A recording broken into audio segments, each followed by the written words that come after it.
A primeira notícia da Páscoa, aquela visão, né, de anjos ali e as pessoas assustadas, os guardas assustados, as mulheres assustadas, e a primeira palavra que se fala é qual?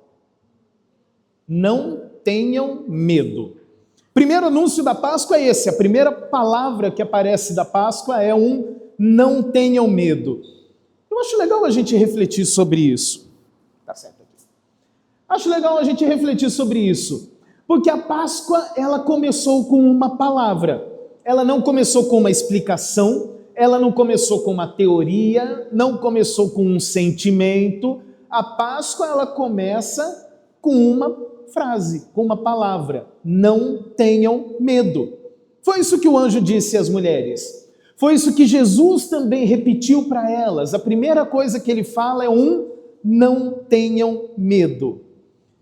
Vamos lembrar que as mulheres, elas foram para o sepulcro, né? Sem esperança nenhuma ali, com aquele peso ainda da sexta-feira, foram ali amando Jesus, sim, mas não sabendo o que fazer com essa realidade que é a morte. Elas foram com reverência, foram sinceras, é verdade, com devoção, mas cheias de pesar por dentro. Elas foram tristes para o sepulcro. Só que o evangelho de hoje, ele não está nos levando a olhar para aquele túmulo e ficar olhando para aquilo por muito tempo, né? Ela nos leva ao túmulo só para nos relatar que o túmulo estava vazio. A leitura nos leva ao túmulo, que é o lugar da morte, só com um objetivo, que é anunciar que essa morte estava vencida. A leitura nos direcionou àquele sepulcro só com o único objetivo da gente ouvir a voz do próprio Cristo dizendo assim: não tenham medo. A Páscoa não quer manter a gente olhando para o túmulo por muito tempo, não, para o escuro do túmulo. Mas é importante que a gente reflita que o medo da morte é uma coisa muito real. Isso assombra a gente o tempo todo. A nossa vida e muito do que a gente faz na vida é marcado pelo medo que existe. Medo de perder, medo de faltar, o medo de envelhecer, e tudo isso no final é aquele medo da gente sair do mundo, né? O contrário da criação, que chama a existência, o medo real da morte é que a gente tenha um fim. Só que o problema não está só do lado de fora. O problema ele vem de dentro, na verdade. Porque mesmo que a gente ame a Deus, muitas vezes a gente procura no lugar errado, como aquelas mulheres ali. Elas não foram no túmulo por indiferença a Jesus, elas foram cheias de amor a Jesus ali. E é justamente aí que está a tragédia da história, do coração nosso. Porque foram com amor verdadeiro, foram com devoção, foram com sinceridade, foram com lágrimas muito honestas, mas estavam buscando Jesus no lugar errado. A gente também faz isso. Às vezes a gente ora, mas já esperando a derrota, né? A gente pode ter essa vida religiosa, sim, mas carregar um coração pesado de quem, de fato, tem dificuldade de crer naquilo. Esse é o ponto mais pesado. Porque se Cristo não ressuscitou, então esse medo todo tem razão de existir. Esse que é o ponto. Se Cristo não ressuscitou, isso significa que a morte realmente venceu. Aí a gente tem um problema. Se Cristo não ressuscitou, quer dizer que o meu pecado e o seu simplesmente não foi perdoado. Aí a gente tem um problema. A nossa culpa diante de Deus não teve um fim. O juízo, ele continua pesando contra nós. Se Cristo tivesse permanecido no túmulo, então tudo que a gente faz movido por medo nessa vida, a gente faria com toda a razão. o medo não ia ser um exagero. O medo ia ser verdade. Aí esses guardas do túmulo estariam certos, né? A pedra fechando aquilo tudo seria o certo. E aí nós estaríamos todos perdidos. E é isso que é o bonito da gente refletir na Páscoa, na verdade. Porque na Páscoa tudo isso muda. A terra treme, aquele anjo desce para dar o aviso, essa pedra ela é removida e aquela palavra maravilhosa que a gente ouve, ele não está aqui, ele ressuscitou como tinha dito. Isso é bonito, porque logo em seguida vem a frase, não tenham medo. Nota bem que não tenham medo não é só um afago emocional aqui, né? Não é só como a gente diz para o colega, assim, vai dar tudo certo. Não é isso. Dizer não tenham medo aqui só pode ser dito porque teve uma coisa que aconteceu, porque teve um fato importante que aconteceu ali. Não tenham medo, por quê? Porque Jesus ressuscitou. Porque aquele que foi crucificado está vivo de verdade.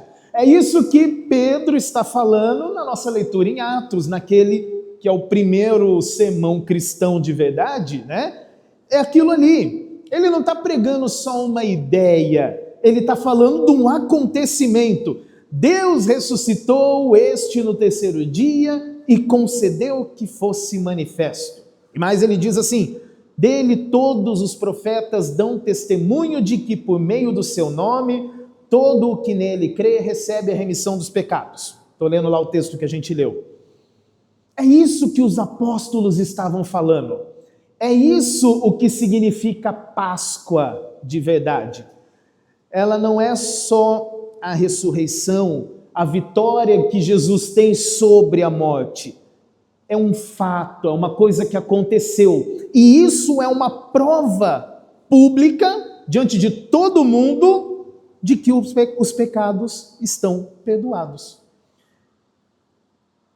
O fato de ter o crucificado, Jesus, andando por aí, as pessoas vendo Jesus, provando, isso é público de que a obra que Jesus fez na cruz foi aceita pelo Pai. Então, Jesus que foi morto e crucificado, andando por aí, significa uma prova diante de todo mundo de que o perdão dos pecados de fato aconteceu. Por isso, o medo começa a dar lugar justamente para uma mensagem diferente, perdão. Porque o nosso medo, o medo mais fundo nosso, não é só um medo de morrer, né? É o medo de morrer e você vai dar de cara com Cristo. Você vai dar de cara com Deus. E aí, e se ele me acha falho? E se ele me acha no pecado? E se ele olhar para mim e falar que eu não sou digno? O medo maior é esse, né? Quando a gente fala de fim do mundo, de apocalipse, o que as pessoas têm medo? É de morrer? Não, o medo maior das pessoas é o quê? Estou de frente com Deus. E agora? E se ele olhar para mim e falar, e aí não tem para quem apelar, né? O medo maior das pessoas é esse. É medo da gente ser culpado, é medo da gente comparecer diante de Deus sem defesa nenhuma e perceber que a gente está debaixo de juízo. Mas agora a resposta que vem por causa da Páscoa, ela é diferente. Um cordeiro que foi morto, mas vive. Aliás, é por isso que eu escolhi essa estola, né? Ela já tem a imagem de um cordeiro com marcas de quem for morto, com sangue ali, mas vivo, carregando uma bandeira, um estandarte. Esse é o símbolo da Páscoa. Um cordeiro que foi morto, mas está vivo. Quer dizer, o sangue dele que foi derramado foi um sangue que foi aceito. Quer dizer que a dívida que tinha que ser paga, ela está paga de verdade. Quer dizer que o meu pecado, ele realmente foi carregado. A morte, que deveria ser o fim, ela foi atravessada. O inferno realmente foi invadido por um Deus santo que faz o nosso resgate. Isso é que é a mensagem da Páscoa. Por isso, lá no Salmos 16 que nós lemos, nós podemos ver Deus anunciando lá no futuro o cumprimento disso. E diz assim: pois não deixará a minha alma na morte, nem permitirá que o teu santo veja corrupção. Tu me farás ver os caminhos da vida, a tua presença, a plenitude de alegria. A Páscoa é a resposta de Deus para esse salmo. O Filho, de fato, não ficou na corrupção. O caminho da vida realmente aconteceu no corpo de Jesus, ressuscitado. Lá em Jeremias, que nós lemos o capítulo 31, também começa a aparecer a mensagem dele aqui. O profeta falando para um povo que estava quebrado, exilado, desanimado, e ele diz: naquele tempo, diz o Senhor, serei o Deus de todas as famílias de Israel, e elas serão o meu povo. E outra vez, edificarei você, e você será edificada. Bom, é isso. A ressurreição de Cristo é esse outra vez que Deus prometeu que Ele ia fazer. Uma outra vida. Outra vez nós fomos feitos povo dele. Outra vez nós podemos cantar. Porque onde tudo realmente parecia condenado, Deus diz: uma outra vez eu vou fazer isso. Páscoa tem muito a ver com a criação. Lá no primeira vez a gente lê em Gênesis, Deus faz um mundo perfeito. Otávio, em quantos dias? A criação em quantos dias? Muito bem. No sétimo ele descansou, então a gente desconta esse da lista dele. 6 dias trabalhando, ele cria o mundo, não é isso? 6 dias Deus trabalha, ele faz tudo. No 7º dia ele descansa, e aí a gente tem a semana, 7 dias. Só que o pecado entra, atrapalha as coisas, né? E a gente tem que viver nesse mundo agora lidando com isso, mas em Cristo ele faz uma coisa nova. A morte, que era a certeza do fim das coisas por causa do pecado, chega na Páscoa, ela é revertida. Chega na Páscoa, Deus fala assim: então a morte, ela vai dar lugar à vida. Então isso é a criação de Deus tendo um começo de novo, não é isso? Na Páscoa começa uma coisa nova. Aonde existia morte, agora existe vida. É Deus dando um reinício nas coisas. Aliás, vamos lá, vou pegar o pé do Otávio, porque eu estou dando as aulas de catecismo para ele. Otávio, quando Deus começa a criar um mundo, o que existia antes dele criar a luz? A primeira palavra de Deus na Bíblia é um haja luz, né? E o que existia antes disso?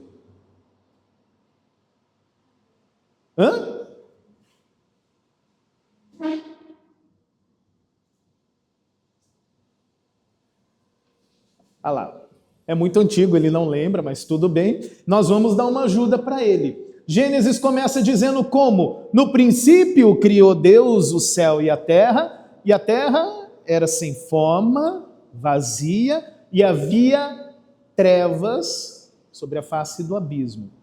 Assim era o mundo, mergulhado em escuridão. Vamos dar uma olhadinha o que acontece na cruz? Quando Jesus entrega o Espírito, o que aconteceu? O mundo estava mergulhado na escuridão de novo. Exatamente como eram as coisas antes de Deus começar a criar. E ali, Deus começa a fazer as coisas novas.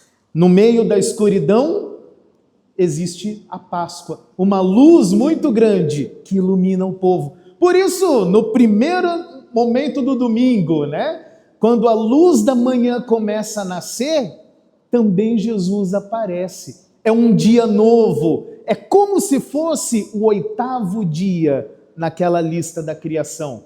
É como se fosse um reinício da obra. é Deus revertendo tudo aquilo que o pecado estraga, começando uma coisa nova. Isso é Páscoa para a gente. Por isso ele começa com: não tenham medo. O medo é algo que ficou lá para trás. O medo é a consequência do pecado, do mal. O medo pertence ao que acontecia antes da cruz.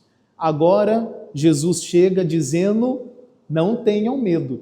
Isso quer dizer que na nossa vida a gente não precisa ter medo de nada? Não, a gente tem que tomar alguns cuidados porque as coisas são perigosas por aí. Mas diante da nossa relação com Deus, aí a gente não precisa mais ter medo, porque agora nós temos paz com Deus. Antes a gente era inimigo dele, agora por causa de Jesus e porque ele ressuscitou, nós somos amigos dele. É isso o que muda com a Páscoa. Então, a Páscoa não é só uma coisa que aconteceu lá com Jesus. Pela fé, a Páscoa redefine tudo que é a nossa vida. A nossa vida agora, ela está escondida em Cristo. A morte, ela já não é mais definitiva para a gente. Isso significa que sim, a gente vai passar por momentos de medo na vida, mas a gente nunca vai passar por esses momentos sozinhos. Isso não vai acontecer mais. Significa que quando a gente tiver que passar por momentos difíceis na vida, a gente vai passar, mas junto com aquele que venceu a morte também.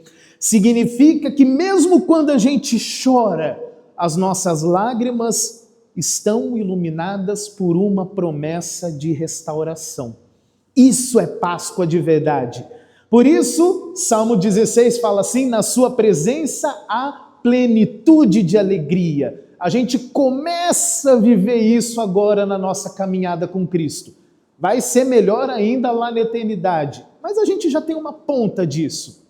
É isso que nós vemos aqui. Não é que a vida cristã é só alegre daqui para frente, porque as circunstâncias são boas. Mas é que, apesar de todas as circunstâncias, a gente já vê Deus cumprindo essa promessa. E aí vem o final da nossa leitura do Evangelho. As mulheres chegaram, ouviram de Jesus não tenham medo. Mas aí Jesus faz outra coisa também. Ele primeiro consola, ele primeiro restaura a ordem no coração delas, então elas estavam com medo, aí a Bíblia fala que elas estavam com medo, porém alegres, e aí vem outra palavra de Jesus: vão e anunciem aos meus irmãos que se dirijam a Galileia e lá me verão. Agora que elas foram restauradas por Jesus, Jesus envia essas mulheres como mensageiras. É muito bonito que aqui começa a primeira grande palavra da Páscoa. A essas mulheres também veio uma incumbência muito grande ali. Quem foi consolado por Jesus agora é enviado a consolar os outros. Os discípulos que não estavam lá, não viram nada e ainda estavam com medo. Quem foi consolado, agora consola. Quem ouviu primeiro aquele não tenham medo, agora é mandado ao encontro dos outros para poder compartilhar essa palavra. Então, Pedro está fazendo exatamente isso quando nós lemos Atos capítulo 10. Ele se levanta como o outro Pedro, um pouquinho mais velho que esse daí. O outro Pedro, então, ele faz exatamente isso em Atos 10. Ele vira uma testemunha. E nós comemos e bebemos com ele depois que ele ressuscitou dentre os mortos. Olha o que ele está falando. É prova, né? Não é só uma ideia de Páscoa. Não, a gente estava ali na mesa. A gente conversou com ele, batemos um papo, comemos um peixinho juntos. Ele anuncia a todos que ele foi constituído por Deus como juiz dos vivos e dos mortos. É o que a gente fala sempre no credo, né? Está aí a referência bíblica. Foi constituído como juiz dos vivos e dos mortos. Por quê? Porque só nele existe perdão dos pecados. A igreja que nasceu ali da Páscoa, portanto, é uma igreja que fala. Ela não vai falar de si mesma, ela não vai falar da sua impressão eu acho que a vida religiosa tem que ser assim, gente, olha, vamos começar a padronizar aqui, todo mundo vai usar essa cor de roupa e, a televisão tem que ficar a 85 centímetros do chão. Não é isso que a gente faz como igreja. O que a gente faz como igreja? A gente fala de Cristo. Cristo que morreu e que ressuscitou. A gente fala por quê? Porque os apóstolos viram, estão falando do que eles testemunharam. A gente fala porque a gente foi tomado por uma notícia que mudou tudo na criação, no universo inteiro. Por isso a gente fala de nova criação. Páscoa é isso aí. A igreja fala desse povo que foi reconstruído, que foi chamado para sair do medo e para anunciar. O que é viver a Páscoa? E a Páscoa é sempre para nós. Viver a Páscoa é viver sabendo que quando o pecado me acusar e falar, olha como você é uma pessoa horrível, olha as coisas que você faz, aí eu vou ouvir Jesus dizendo, não tenham medo. Páscoa é toda vez que o diabo vem falar para mim assim, mas você vai orar, olha a sua vida como está bagunçada, olha quanto de coisa errada que tem. Eu ainda assim vou ouvir Jesus falar, não tenham medo. Páscoa é toda vez que o meu coração fica apertado de tanta coisa difícil que acontece e eu vou ouvir Jesus falar, não tenham medo. Por que eu não tenho medo? Eu não tenho medo porque aquele que foi crucificado está vivo. Eu não vou ter medo porque eu sei que o Pai aceitou o sacrifício de Jesus. Eu não vou ter medo porque eu sei que nisso todo o meu pecado tem perdão. Eu não vou ter medo porque eu sei que a minha vida agora está escondida nas mãos de Jesus e Ele não vai me deixar sair de lá. Eu não vou ter medo porque eu sei que por tudo que acontece, toda dificuldade da vida, Jesus está vivo e Ele continua a juntar o seu povo por toda a eternidade. E eu vou fazer parte desse número. Amém? Por isso, nós nos alegramos. Cristo ressuscitou. E aí nós colocamos de pé, nós dedicamos a nossa vida a Deus com as palavras que nós usamos do ofertório. Falamos? Cria em mim, ó Deus, um puro coração e renova em mim espírito reto. Não me lances fora da tua presença, nem retires de mim o teu Espírito Santo. Torna a dar-me a alegria da tua salvação e mantém-me com um voluntário espírito. Amém. Podem ficar à vontade, podem sentar-se.